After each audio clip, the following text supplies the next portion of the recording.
कि सर किस तरीके से मैं मॉक टेस्ट में अपने नंबर्स को बढ़ा सकूं। आज की डेट में करते हैं या बहुत सारे बच्चे करते हैं कि सर मेरा तो सिलेबस कंप्लीट नहीं हुआ है। पॉइंट नंबर 1 है। दूसरा पॉइंट है कि सर जब हम टेस्ट के अंदर जाते हैं तो हमें समझ में ही नहीं आता है कि यार सर पेपर को कैसे स्टार्ट करें। तो पहले सर राउंड 1 में क्या करेंगे। देखिए बहुत बार ऐसे स्टेटमेंट सुनने को आते हैं और आप में से बहुत सारे बच्चे इस तरह के स्टेटमेंट देते हैं आफ्टर पेपर हमने करेक्ट कितना किया, हमने इनकरेक्ट कितना किया, हमने अनअटेम्प्टेड कितना छोड़ा या फिर हमारे सवालों का सिलेक्शन कहीं घटिया तो नहीं था।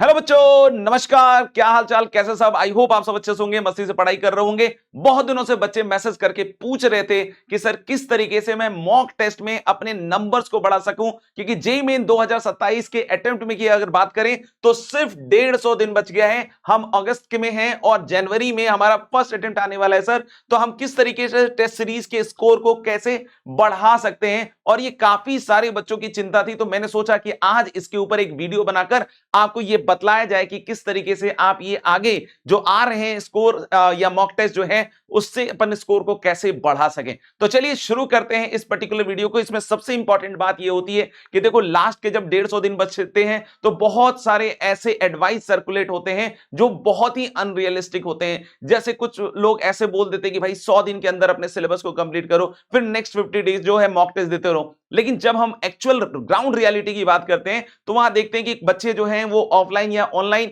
कोचिंग के साथ एसोसिएटेड होते हैं और वहां पे जो है कोर्सेज चल रहे होते हैं और जो भी सिलेबस होता है वो करीब 10 से 15 दिन पहले कंप्लीट होता है। और कहीं ना कहीं इस वजह से हम इस तरह के कार्य नहीं कर पाते हैं। और अगर हमने अपना खुद का कोई कैलेंडर चालू कर दिया बीच में तो कहीं ना कहीं बैकलॉग्स क्रिएट हो जाते हैं, होमवर्क अच्छी तरीके से कंप्लीट नहीं होते हैं और फिर उसका अलग से एक्स्ट्रा जो टेंशन होता है वो भी बन जाता है और कहीं ना कहीं फ्रस्ट्रेशन के कारण फिर वो जो प्रिपरेशन है हमारी आउट ऑफ ट्रैक हो जाती है, डीरेल हो जाती है। तो इसको हम बिल्कुल रियलिस्टिक रखते हुए ऐसी कोशिश करने वाले हैं आज के वीडियो में कि आपको यहां से ज्यादा फायदा मिले, आप ज्यादा से ज्यादा नंबर्स को स्कोर करें। लेकिन उसके लिए सबसे ज्यादा इंपॉर्टेंट है कि जितनी भी बातें मैं इस वीडियो में लास्ट तक बोल रहा हूं उसको अच्छी तरीके से फॉलो करना पड़ेगा। अगर आप फॉलो करने के लिए तैयार हैं तो जरूर से थम्स अप कर दीजिएगा इस वीडियो को सो दैट कि हम इस बात को समझ पाए। चलिए आगे बढ़ते हैं इस वीडियो में। सबसे बड़ी मिस्टेक जो बच्चे आज की डेट में करते हैं या बहुत सारे बच्चे करते हैं कि सर मेरा तो सिलेबस कंप्लीट नहीं हुआ है और वो हाफ हार्टेडली या तो मॉक टेस्ट देते हैं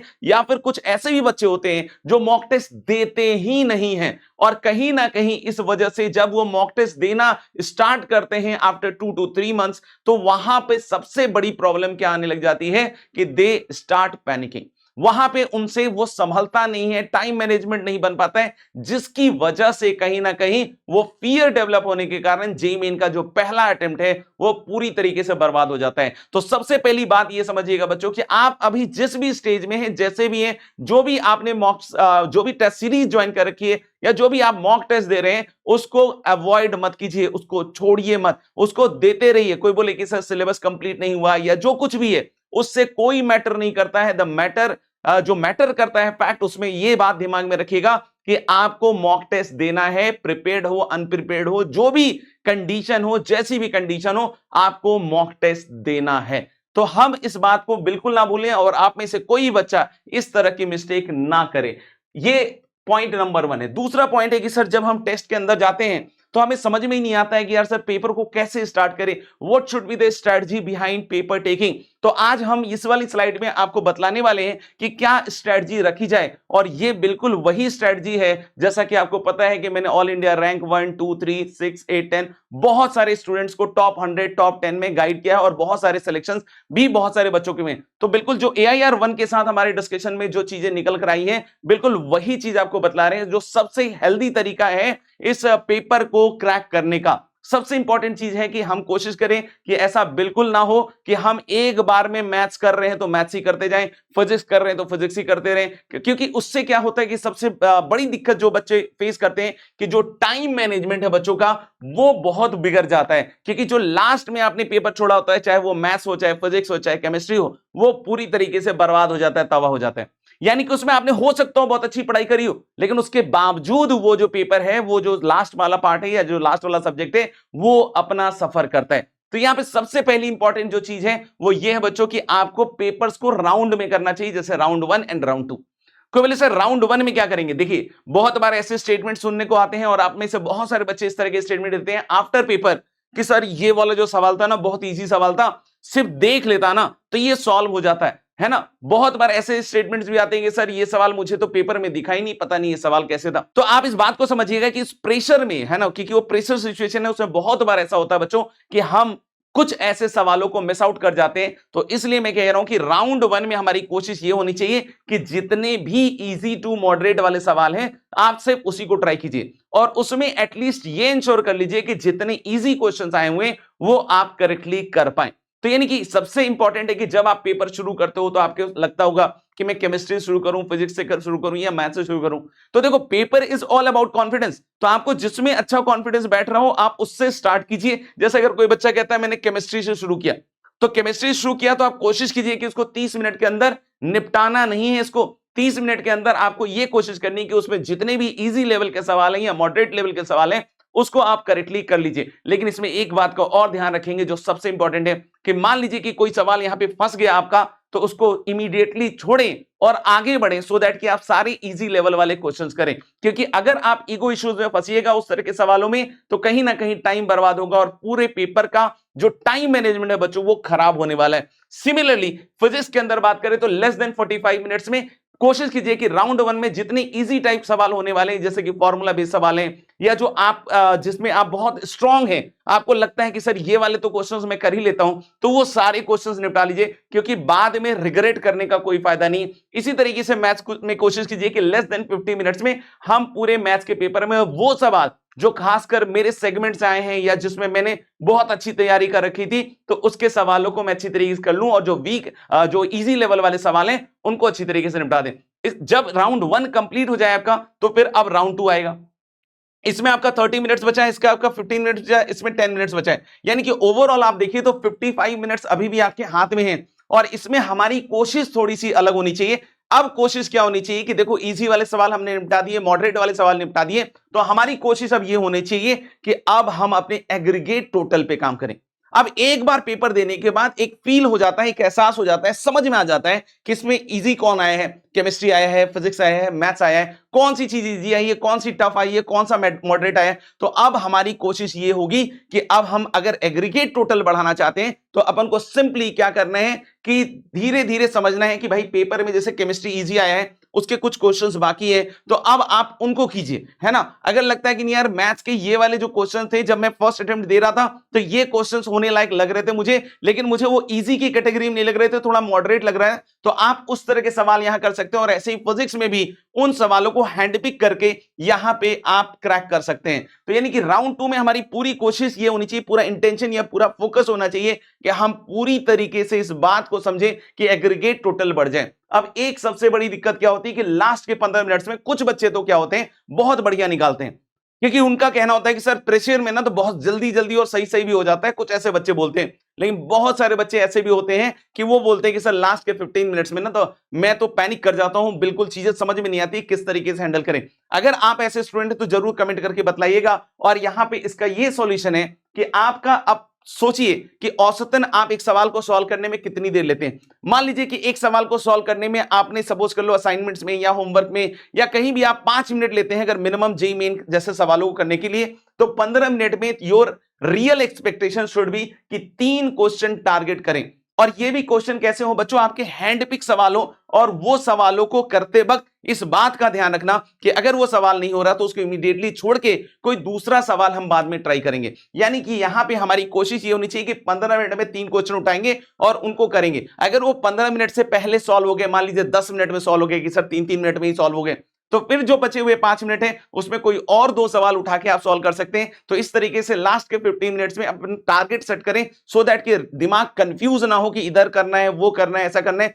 क्योंकि मोस्ट ऑफ द टाइम्स दिक्कत यही होती है कि दिमाग कंफ्यूज हो जाता है और वहां पे फिर हम पैनिक कर जाते हैं। तो अगर at every point of time in test अगर आप अपने दिमाग को इंस्ट्रक्ट कर रहे हैं, अपने हिसाब से चलाने की कोशिश कर रहे हैं, तो मान के चलिए कि आप बहुत बेहतरीन करेंगे। और ये सारी चीजें हमें मॉक टेस्ट में करके दिखानी है, सो दैट कि एक्चुअल एग्जामिनेशन में हम बहुत बेहतर करके आ पाए। हम आगे बढ़ते हैं गेम चेंजर की तरफ, जो सबसे इंपॉर्टेंट होता है। और यहां पे मैं आपको बतला रहा हूं, ऐसे कितने उदाहरण मैंने देखे, ऐसे कितने सारे बच्चों के रिजल्ट्स देखे मैंने कि जेईई मेन फर्स्ट अटेम्प्ट के पहले जो मॉक टेस्ट चल रहे होते थे, यानी कि आप देखोगे कि वो 180, 160 150 के आसपास चल रहे हैं। लेकिन जब रेगुलरली उन्होंने 4 से 5 महीने ये काम करके देखा तो उसके बाद उनका स्कोर 250 260 तक पहुंच गए हैं। और ये कोई मिरेकल वाली बात नहीं है, ये आप पे डिपेंड करता है कि आप किस तरीके से इस पूरी चीज को करते हो। तो there should be a habit and this is the game changing habit बच्चों, कि टेस्ट देने के बाद बहुत सारे बच्चे खुश हो जाते हैं कि बढ़िया नंबर आ गए, कुछ बच्चे उदास हो जाते हैं कि यार पता नहीं क्या नंबर आ गया।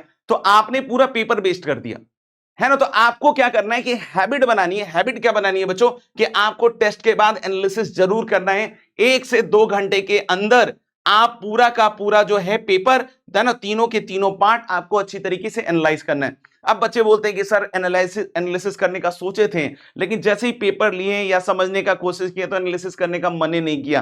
क्या करें क्या नहीं करें, आप बता सकते हैं कि क्या करना चाहिए एक्चुअली। तो वही मैं बतलाने की कोशिश कर रहा हूं कि एनालिसिस में हमें क्या करना चाहिए। एनालिसिस में हमें सबसे पहली चीज दिमाग में रखनी चाहिए कि हमें ऑफ कोर्स हमें यह काउंट करना है कि करेक्ट कितने थे, हमने करेक्ट कितना किया, हमने इनकरेक्ट कितना किया, हमने अनअटेम्प्टेड कितना छोड़ा, या फिर हमारे सवालों का सिलेक्शन कहीं घटिया तो नहीं था।